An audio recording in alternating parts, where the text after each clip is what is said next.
Bon, je sais que je risque ma peau pour dire ce que je vais dire là, pour dire la phrase suivante, mais la Bretagne fait aujourd'hui partie intégrante de la France. Alors avant de vous désabonner, ne vous désabonnez pas tout de suite.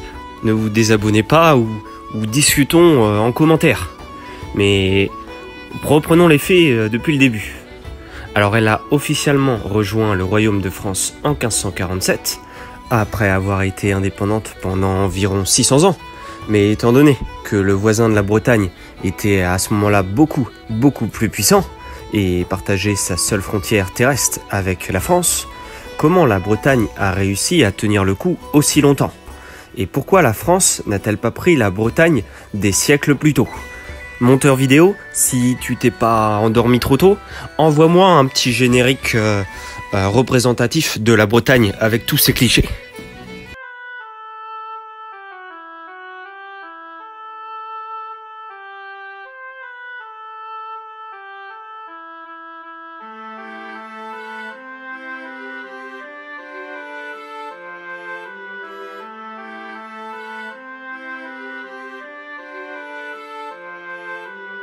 Alors, on reprend depuis le début, permettez-moi.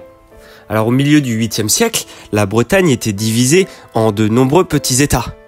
Le royaume de Franc voisin, lui, s'est rendu compte que conquérir les Bretons là-bas était fort difficile. Ils ont dès lors nommé l'un des dirigeants de la région en tant que représentant et en tant que dirigeant de la Bretagne tout entière. Ce dirigeant était donc là pour unifier le territoire, mais aussi pour prendre les impôts et également pour collaborer ou travailler ensemble main dans la main avec l'Empire franc qui était son direct voisin. Ceci n'a pas duré très longtemps, car plusieurs décennies plus tard, les Vikings ont attaqué le long des côtes de l'Empire franc, ce qui signifiait que l'attention des Francs était nécessaire ailleurs que la Bretagne, à savoir les côtes, et donc la Bretagne était donc libre de se rebeller. Les Bretons ont été pris de liberté et se sont déclarés souverains, mais cette liberté avait un prix. Et ce prix au 9e siècle, eh bien, c'était de faire face aux Vikings. Comme beaucoup d'autres États, la Bretagne n'a pas pu résister longtemps et s'est retrouvée gouvernée par les Normands jusqu'au milieu du 9e siècle. Époque où laquelle le petit-fils du dernier indépendant, qui s'appelait Alan, le souverain breton, a été aidé par le roi Estélon d'Angleterre dans la reconquête de la Bretagne libre. Comment s'est passée cette conquête, cette reconquête en quelque sorte? Le roi Alan a réussi à reconquérir toute la Bretagne et ainsi est devenu duc. La Bretagne à ce moment-là est devenue indépendante en 938. Mais tout ceci n'a pas duré, puisqu'au cours du siècle suivant, il n'y a eu que des rébellions, il y a eu des guerres civiles. Malgré son état affaibli, la France n'a jamais envahi la Bretagne et nombreuses en étaient les raisons. Tout d'abord, les nobles français à l'époque s'étaient mariés avec des Bretons, leur donnant ainsi quelques droits sur certaines zones, ce qui a déchaîné les rebelles locaux qui voyaient que les Français voulaient s'emparer petit à petit du territoire. Je ne vous le cache pas, ceci n'a pas beaucoup plu aux barons bretons et il n'a pas fallu longtemps pour que les dirigeants de Bretagne aient bientôt affaire au roi de France personnellement, les tensions étant en train de monter entre les deux, ce qui allait amener à des conflits généraux. De l'autre côté, les rois de France étaient très intéressés pour maintenir le duché en place. Enfin, ils étaient intéressés pour maintenir leur duché en place, c'est-à-dire maintenir un breton à la tête du duché de Bretagne, qui serait en faveur d'une réunion avec les Français. Tout ceci, on va le dire, se serait passé très rapidement s'il n'y avait pas eu quelques litiges avec un autre prétendant au trône qui était fortement intéressé pour diriger le duché de Bretagne, à savoir les rois d'Angleterre. Et voilà que ces deux-là, les Français et les Anglais, se mirent à se disputer pour récupérer le duché. Cette compétition va donner au duché un degré d'indépendance bien plus grand qu'il n'aurait pu l'espérer normalement. En fait, les deux se battaient pour le duché de Bretagne et les ducs, selon la situation, plaidaient ou bien pour l'Angleterre ou bien la France. Et du coup, cela permettait au duché de rester indépendant. La position de la Bretagne signifiait qu'elle était précieuse pour l'Angleterre. Parce que déjà, vous le voyez sur une carte, l'Angleterre avait une partie du sud-ouest qu'elle détenait. Et en fait, elle pouvait géographiquement relier finalement le sud-ouest à l'Angleterre par la Bretagne. C'était une sorte de zone tampon, une zone entre les deux. Donc pour l'Angleterre, le duché était très important. La France voyait quant à elle que si elle perdait sa souveraineté sur le duché de Bretagne, elle aurait affaire à une Angleterre bien plus puissante que ce qu'elle n'était déjà à l'époque. Il y avait, on pouvait le remarquer, une vraie rivalité entre les Français et les Britanniques.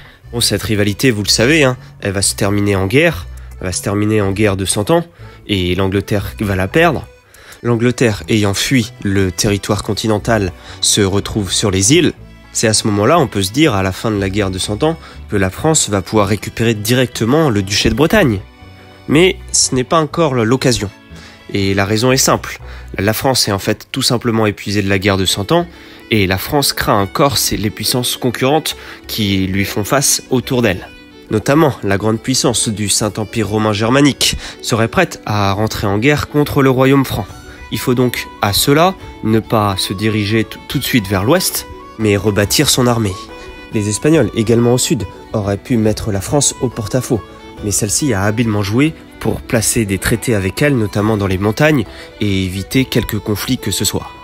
Le plan était donc le suivant pour la France. La France épuisée ne pouvait pas conquérir la Bretagne pour le moment, il fallait attendre que les rois de Bretagne engendrent une fille pour que le roi de France puisse l'épouser, et c'est ce qui va se passer en 1498, lorsque le duc de Bretagne François est mort, laissant le règne sur la Bretagne à sa fille.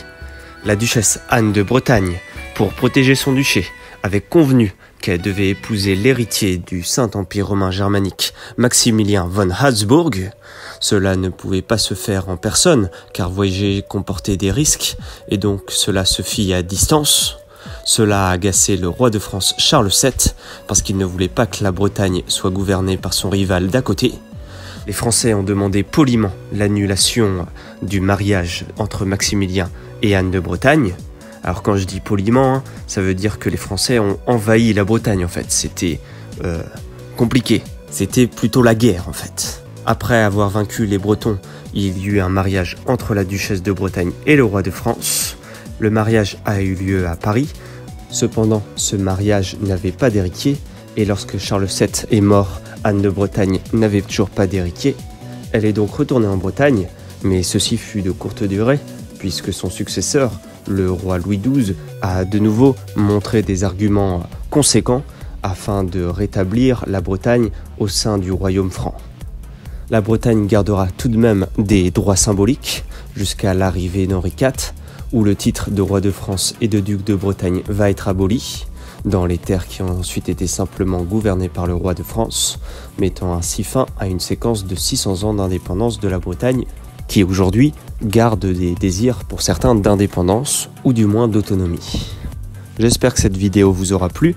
Si elle vous a plu, dites-le moi en commentaire. Pensez à liker, à partager et à commenter. Moi de mon côté, je vous dis à très bientôt pour une nouvelle vidéo. Salut les amis!